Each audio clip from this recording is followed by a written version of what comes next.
toda persona, por el derecho de nacer, ya tiene unos derechos que hay que cumplimentar.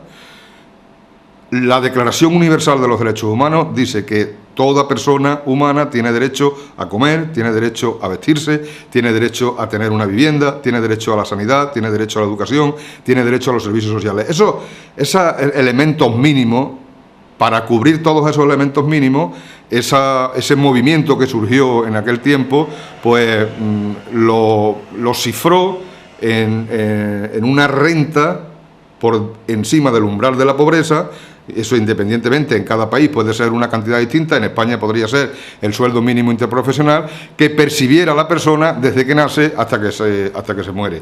¿Y eso de dónde saldría el dinero? Pues precisamente de los que más tienen, de los más ricos, de las sociedades, de las grandes corporaciones, de las grandes empresas, que hoy por hoy prácticamente no tributan nada. Entonces sería escalar un nivel en la sociedad, un nivel más humano, que ahora mismo no lo tenemos. Nosotros reivindicamos la renta básica, cada vez más personas reivindican la renta básica, cada vez más partidos políticos meten la renta básica en sus programas, porque es una cosa de justicia, es un elemento para que la gente viva más dignamente.